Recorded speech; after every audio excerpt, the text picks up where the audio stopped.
السلام علیکم ورحمۃ اللہ وبرکاتہ۔ الحمدللہ کفا وسلام علی عبادہ الذین اصطفیٰ، اما بعد۔ محترم ناظرین اکرام، آج کی نشست کا موضوع ہے آن لائن عید کی نماز پڑھنا کیسا ہے۔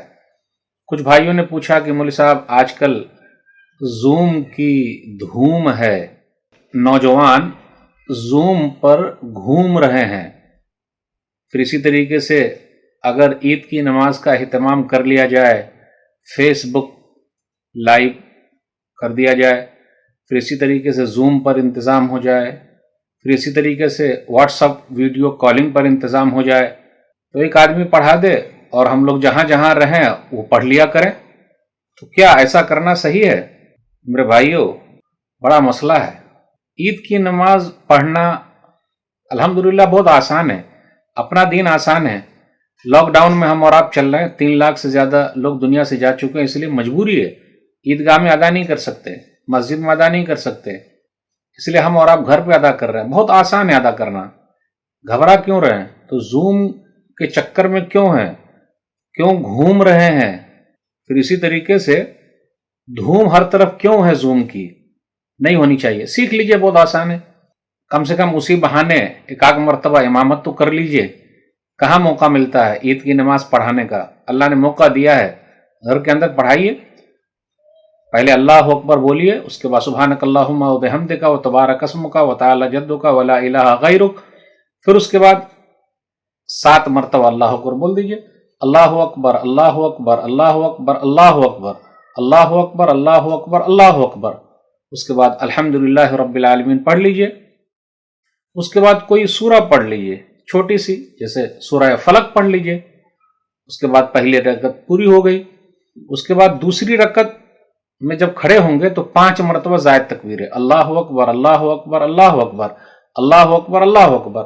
اس کے بعد الحمدللہ رب العالمین پڑھیے۔ اس کے بعد سورہ ناس پڑھ لیجئے، 2 رکعت مکمل۔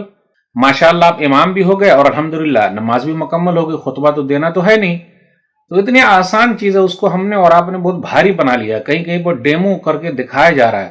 یہ ہماری آسانی کے لیے، پلیز بھاری مت کیجیے۔ تو یہ سب اس لیے تاکہ ہم گھر کے اندر کریں، تاکہ ہم اور آپ بچیں آن لائن سے، ہم اور آپ بچیں، ورنہ ہم اور آپ آف لائن ہو جائیں گے اور کچھ دنوں کے بعد آؤٹ لائن ہو جائیں گے۔ کچھ لوگوں نے یہ بھی کہا کہ مولوی صاحب مسجد کے اندر امام صاحب پڑھا دیں اور اسی کے مائک سے ہم اور آپ پڑھ لیں، گھر کے اندر رہیں۔ میرے بھائیوں، نہ زوم پر کام چلے گا، نہ موبائل سے ہو سکتا ہے، نہ مائک سے ہو سکتا ہے، کیونکہ صف بندی ضروری ہے، ایک صف کے بعد دوسری صف، اس لیے سب چکر میں مت رہیے، آسان ہے، سیکھ لیجئے۔ ایک آدھ حدیث پر غور کرتے ہیں۔ مسند احمد حدیث نمبر 12352، حدیث نمبر 12352، نبی صلی اللہ علیہ وسلم نے فرمایا اتم الصف الاول ثم الذی یلیہ، پہلی صف پورا کرو، پھر اس کے بعد جو اس کے قریب ہو، اس کے بعد ہو۔ اب آپ ہی بتائیے، زوم پر اگر پڑھیں گے تو پہلی صف کہاں ہوگی؟ فیس بک کو پڑھیں گے تو پہلی صف کہاں رہے گی؟ واٹس ایپ پر پڑھیں گے تو پہلی صف کہاں رہے گی؟ مائک سے پڑھیں گے تو پہلی صف کہاں ہوگی؟ ایک حدیث میں نبی صلی اللہ علیہ وسلم نے ارشاد فرمایا، سنن نبی داؤد کتاب الصلاۃ حدیث نمبر 3 مرتبہ 666 اقیموا الصفوف وحاذوا بین المناکب وسدوا الخلل ولینوا بأیدی اخوانکم ولا تذروا فرجات للشیطان ومن وصل صفا وصلہ اللہ ومن قطع صفا قطعہ اللہ۔ صفیں درست کر لو، کندھے ملا لو، ہو پائے گا زوم پر پڑھیں گے تو؟ وسد الخلل، اور اس کے بعد خالی جگہ پر کر لو اور اپنے بھائیوں کے لیے نرم پڑ جاؤ، پھر اسی طرح شیطان کے لیے خالی جگہ مت چھوڑو، جو صف کو ملائے گا اللہ اس کو ملائے گا۔ تو یہاں سب ملے گی کہاں؟ اب دنیا میں کہیں بھی پڑھا رہے ہیں تو وہاں سے ہو جائے گا، تو سب کہاں ملے گی؟ اور جو سب کو کاٹے گا تو اللہ اس کو کاٹ دے گا۔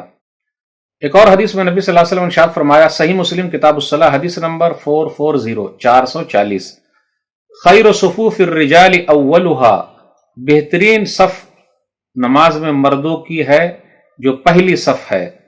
اور اس حدیث کے آخر میں نبی صلی اللہ علیہ وسلم نے فرمایا وخیر صفوف النساء آخرها، اور عورتوں کی بہترین صف آخری والی ہے۔ تو آپ بتائیے، کیا ایک ساتھ پورے مرد لوگ لائن لگا کے کھڑے ہو رہے ہیں، پھر اس کے بعد خواتین کھڑی ہو رہی ہیں؟ اہتمام ہو پائے گا؟ کر پائیں گے؟ تو اللہ کے واسطے ان جیسی چیزوں سے دور رہیے۔ اللہ سے دعا ہے کہ اللہ تعالی ہم لوگوں کو کتاب و سنت پر چلنے کی توفیق دے، گھر کے اندر عید کی نماز ادا کرنے کی توفیق دے، آمین۔ اللہ تعالی یہ بیماری میں ہم جو پریشان ہیں ہم سب کو جلد سے جلد نجات دے دے، آمین۔ والسلام علیکم ورحمۃ اللہ وبرکاتہ۔